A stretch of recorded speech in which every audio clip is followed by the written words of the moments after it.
இன்று கடவுளின் வார்த்தை. யாத்திராகமம் 13ஆம் அதிகாரம் 14ஆம் வசனம். பிற்காலத்தில் உன் குமாரான் இது என்ன என்று உன்னை கேட்டால், நீ அவனை நோக்கி, கர்த்தர் எங்களை பலத்த கையினால் அடிமைத்தன வீடாகிய எகிப்திலிருந்து புறப்பட பண்ணினார்.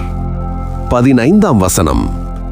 எங்களை விடாதபடிக்கு பார்வோன் கடினப்பட்டிருக்கும் போது கர்த்தர் எகிப்து தேசத்தில் மனிதரின் தலைப்பிள்ளைகள் முதல் மிருக ஜீவன்களின் தலையீற்றுகள் வரைக்கும் உண்டாயிருந்த முதற்பேறுகள் யாவையும் கொன்று போட்டார்.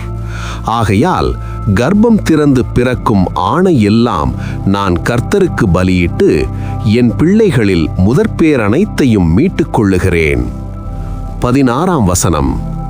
கர்த்தர் எங்களை பலத்த கையினால் எகிப்திலிருந்து புறப்பட பண்ணினதற்கு இது உன் கையில் அடையாளமாகவும் உன் கண்களின் நடுவே ஞாபக குறியாகவும் இருக்க கடவது என்று சொல்வாயாக என்றான்.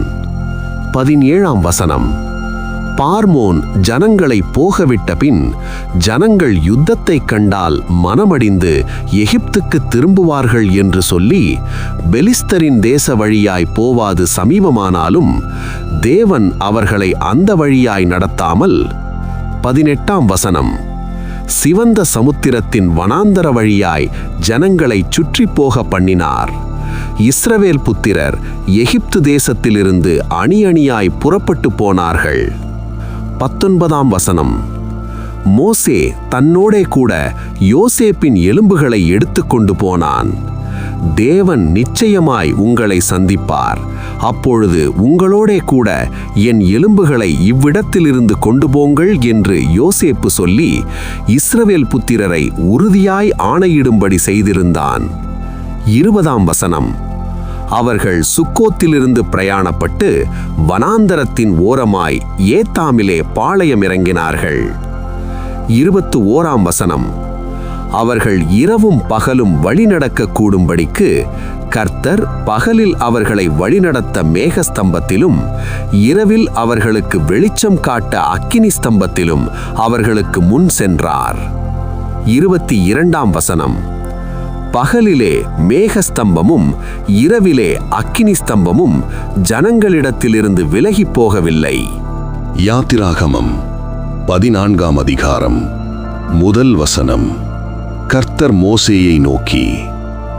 2ஆம் வசனம். நீங்கள் திரும்பி மிக்தோலுக்கும் சமுத்திரத்துக்கும் நடுவே பாகால் செபோனுக்கு முன்பாக இருக்கிற ஈரோத் பள்ளத்தாக்கின் முன்னடியிலே பாளையம் இறங்க வேண்டும் என்று இஸ்ரவேல் புத்திரலுக்கு சொல்லு. அதற்கு எதிராக சமுத்திரக்கரையிலே பாளையம் இறங்குவீர்களாக. 3ஆம் வசனம். அப்பொழுது பார்வோன் இஸ்ரவேல் புத்திரரை குறித்து, அவர்கள் தேசத்திலே திகைத்து திரிகிறார்கள், வனாந்தரம் அவர்களை அடைத்து போட்டது என்று சொல்லுவான். 4ஆம் வசனம். ஆகையால் பார்வோன் அவர்களை பின்தொடரும்படிக்கு நான் அவன் இருதயத்தை கடினப்படுத்தி நானே கர்த்தர் என்பதை எகிப்தியர் அறியும்படி பார்வோனாலும் அவனுடைய எல்லா இராணுவத்தாலும் மகிமைப்படுவேன் என்றார். அவர்கள் அப்படியே செய்தார்கள். 5ஆம் வசனம். ஜனங்கள் ஓடிப்போய்விட்டார்கள் என்று எகிப்தின் ராஜாவுக்கு அறிவிக்கப்பட்ட போது ஜனங்களுக்கு விரோதமாக பார்வோனும் அவன் ஊழியக்காரரும் மனம் வேறுபட்டு, நமக்கு வேலை செய்யாதபடிக்கு நாம் இஸ்ரவேலரை போகவிட்டது என்ன காரியம் என்றார்கள். 6ஆம் வசனம். அவன் தன் ரதத்தை பூட்டி தன் ஜனங்களை கூட்டிக் கொண்டு. 7ஆம் வசனம். பிரதானமான 600 ரதங்களையும் எகிப்திலுள்ள மற்ற சகல ரதங்களையும் அவைகள் எல்லாவற்றிற்கும் அதிபதிகளான வீரரையும் கூட்டிக் கொண்டு போனான். 8ஆம் வசனம். கர்த்தர் எகிப்தின் ராஜாவாகிய பார்வோனின் இருதயத்தை கடினப்படுத்தினார். அவன் இஸ்ரவேல் புத்திரரை பின்தொடர்ந்தான். இஸ்ரவேல் புத்திரர் பலத்த கையுடன் புறப்பட்டு போனார்கள். 9ஆம் வசனம். எகிப்தியர் பார்வோனுடைய சகல குதிரைகளோடும் ரதங்களோடும் அவனுடைய குதிரை வீரரோடும் சேனைகளோடும் அவர்களை தொடர்ந்து போய் சமுத்திர தண்டையிலே பாகால் செபோனுக்கு எதிரே இருக்கிற ஈரோத் பள்ளத்தாக்கின் முன்னடியிலே பாளையம் இறங்கியிருக்கிற அவர்களை கிட்டினார்கள். 10ஆம் வசனம். பார்வோன் சமீபித்து வருகிற போது இஸ்ரவேல் புத்திரர் தங்கள் கண்களை ஏறெடுத்து பார்த்து எகிப்தியர் தங்களுக்கு பின்னே வருகிறதைக் கண்டு மிகவும் பயந்தார்கள். அப்பொழுது இஸ்ரவேல் புத்திரர் கர்த்தரை நோக்கி கூப்பிட்டார்கள். 11ஆம் வசனம். அன்றியும் அவர்கள் மோசேயை நோக்கி, எகிப்திலே பிரேத குழிகள் இல்லையென்றா வனாந்தரத்திலே சாகும்படிக்கு எங்களை கொண்டு வந்தீர்? நீர் எங்களை எகிப்திலிருந்து புறப்பட பண்ணினதினால் எங்களுக்கு இப்படி செய்தது என்ன? 12ஆம் வசனம். நாங்கள் எகிப்திலே இருக்கும்போது நாங்கள் எகிப்தியருக்கு வேலை செய்ய எங்களை சும்மா விட்டுவிடும் என்று சொன்னோம் அல்லவா?